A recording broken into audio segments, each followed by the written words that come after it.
নমস্কার, আমি তপুচন্দ্র মাল্য।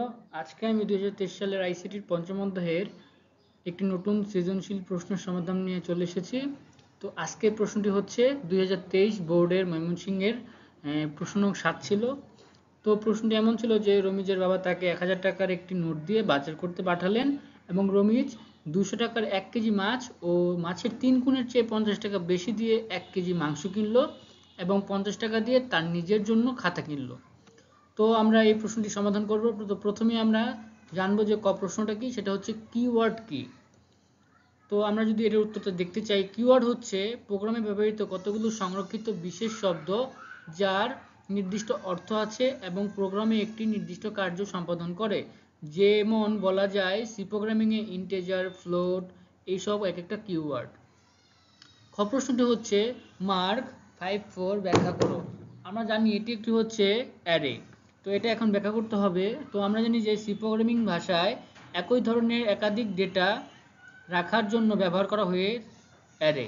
অ্যারে ডিক্লারেশনের সঠিক নিয়ম হচ্ছে প্রথমে আমার ডাটা টাইপ থাকবে, যে ডেটার ধরনটা কেমন, ইন্টিজার, ফ্লোট, ক্যারেক্টার এরকম থাকবে। তারপরে ডেটার নামটা থাকবে যেটাকে নেম বলছে, আর তারপরে কতগুলো ডাটা থাকতে পারে, নাম্বার অফ এলিমেন্ট।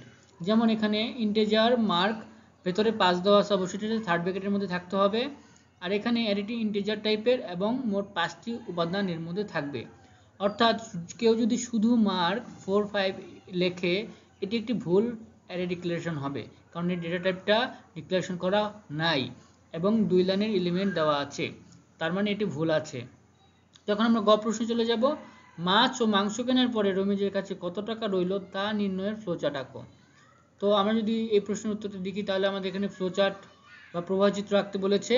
তো আমরা প্রথমে দেখি যে মাছ ও মাংস কেনার জন্য রমিজের কাছে কত টাকা রইল তা নির্ণয়ের ফ্লোচার্ট নিচে দেওয়া হলো। তো প্রথমে আমরা এখানে স্টার্ট করে নিলাম। তারপরে অবশ্যই আমরা এখানে কিছু মান ধরে নেব। যেমন প্রথমে রমিজ 200 টাকার এক মাছ কিনেছে, তার মানে ফিশ মানে আমি এখানে এফ ধরেছি, এফ ইকুয়াল টু 200 টাকা রেখেছি। তারপরে এখানে এখানে 1 কেজি মাংসের জন্য মিট, তার জন্য এখানে 3 ইন্টু, যেহেতু 3 গুণের বেশি বলেছে, 3 গুণের বেশি এবং সাথে 50 টাকা যোগ আছে, এর জন্য 3 ইন্টু এফ, যেহেতু 200 টাকা এখানে ছিল, প্লাস 50 এটা দেওয়া আছে।